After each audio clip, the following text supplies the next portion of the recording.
Hey everybody, welcome back to the channel. My name is Wade, and this is the 996 Guy channel. So as you can see, or you can probably see in the background of my video, that I'm not in my usual spot. I'm up here in the mountains. I'm in the Angeles Crest National Forest, and I came up here looking for some snow. It's been really rainy and cold, and usually when it's rainy and cold here in LA, the higher elevation areas get snow. And I thought I heard them say that there was going to be, that the snow level was pretty low, but it's dry as a bone. I don't see any snow. I wanted to get some good shots, good pictures and videos, and just make overall content. And not today. So I figured I'd make a video on bore scoring and what I'm doing to prevent bore scoring in my car, and what you can do if you have a 996 to stop or prevent bore scoring. So what is bore scoring? Bore scoring is when there is scores in the cylinder walls that is caused by dirt. So you've got the cylinder wall here, you've got the piston, and there's dirt in between. And when the piston rubs up against the cylinder walls, you get scoring. And you know, it's like if we were to look at a diagram of a scored cylinder, you'd be able to see deep grooves in the cylinder wall. That's, you know, again, I'm not a mechanic, obviously, but that's the simplest way of explaining what bore scoring is. One of the causes of bore scoring is dirty oil, not changing the oil enough, and using gas that is not top tier. So here's a short list of things that you can do if you have a 996 that has the M96 engine. So that's the engine that this car has. It's the non-turbo, naturally aspirated 996 engine, base Carrera engine, non-GT. And these are the ones that give the most trouble in terms of bore scoring. The IMS, these are the ones they give trouble, period. They have had the most problems, and they use the turbos and the GTs to kind of work out the kinks. But if you do have a Carrera, this video might help. So the first thing you want to do, and all my information is based on what I've read, any videos that I've come across online. PCA, the Porsche Club of America, has a video series talking about this very thing, and the gentlemen in the videos, they do an excellent job breaking it all down and talking more comprehensively about how you can prevent bore scoring and just bore scoring in general. So the first thing you can do is use top tier fuel. You got to use good gas for these cars. You want, I live in Southern California, so you want, like, if you live here in SoCal, you're going to want to use like Chevron, Mobil, Shell. Those are the cream of the crop. Those are the ones that use detergents. You know, Chevron's got Techron. Mobil has, I don't remember what their detergent brand is. And then you've got Shell, the VTech, or V something, they all use. And then you've got like middle of the road gas, like 76. I can't even think of any off the top of my head. You've got, I don't know. And then you've got the bottom, which is like, I don't see them anymore, but Valero, Circle K, you know, I can't think of any right now, but there's bottom of the barrel ones that don't use detergents. Even the ones that are top tier, you want to use one that has detergent in it.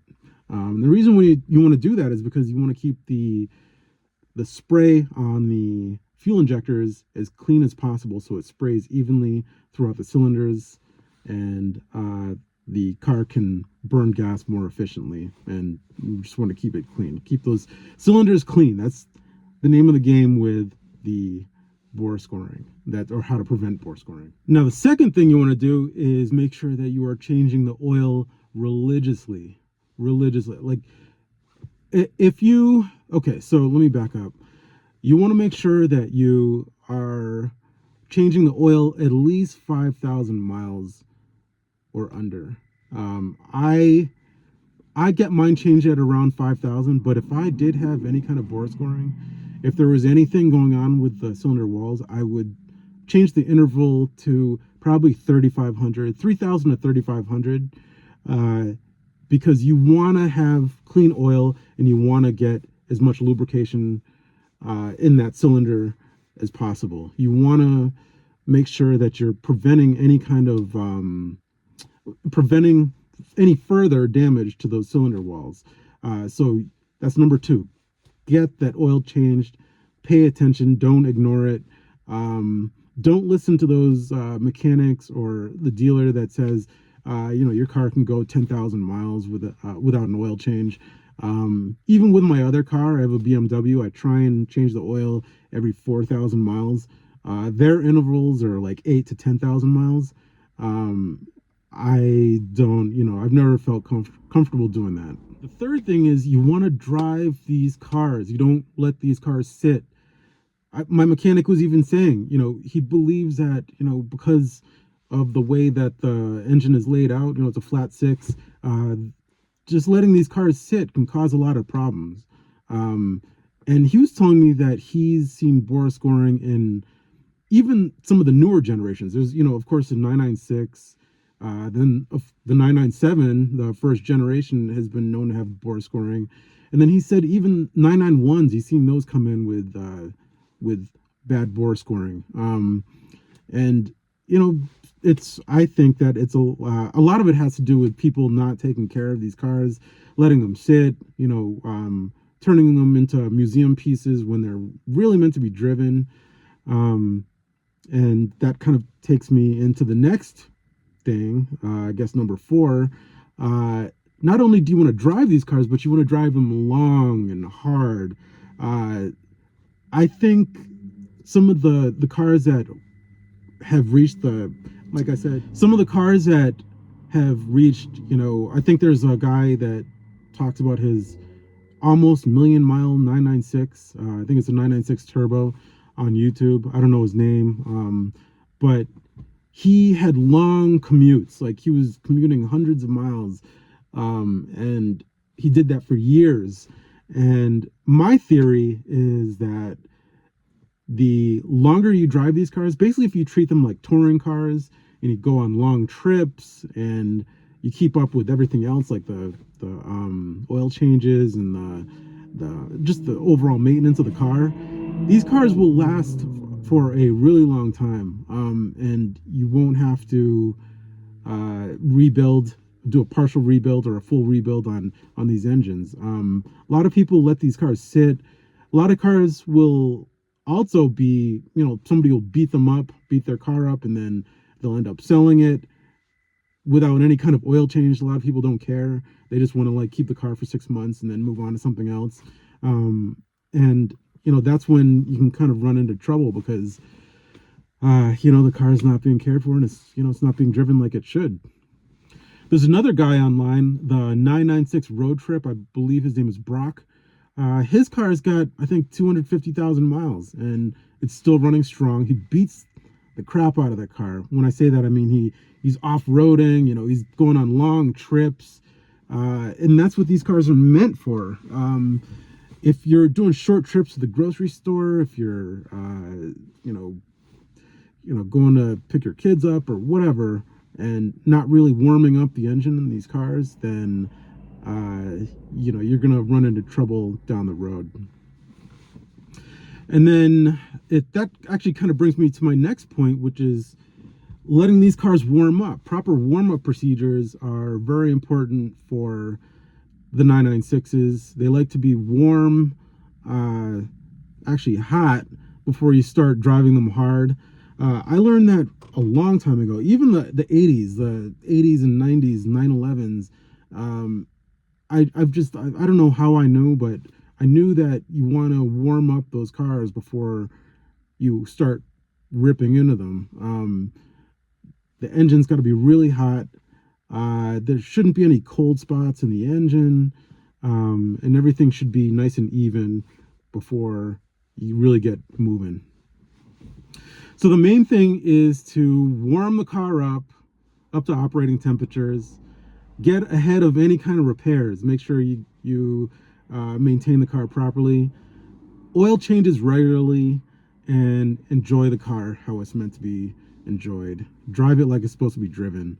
These are sports cars. They're meant to be in motion, and preferably on long drives. You know, if you're able to take road trips, it's good. I believe that it's good for the car, and it keeps the car well oiled and lubricated. So thank you for watching this. What I'll do is talk about, hypothetically, if my car had bore scoring and it was really bad and I had to keep changing the oil and putting oil in it, what would I do? Would I sell it? Would I fix it? If I were to sell it, what else would I buy? Those are other videos that are coming up. I'll take you on a walk around. I'll show you where I am and walk around the car. All right, so here's the car. I am up here in the mountains. Like I said, I was hoping to get some snow on film. It looks really cool. Like these mountains, when it's snowy and you know there's like a foot of snow on the ground, it makes for really good shots. And the thing is, the snow usually melts off on the roads pretty quickly, so it's not a problem getting the car up here. If it was sketchy, then I wouldn't even attempt it, because this is a rear wheel two-wheel drive car, so it's, you know, it wouldn't make it through like 6 inches of snow or whatever. But here it is. It's all dirty. So that is it, guys. I will see you guys in the next one. If you enjoyed this video, please comment, like, subscribe, and I will see you in the next one. Take care.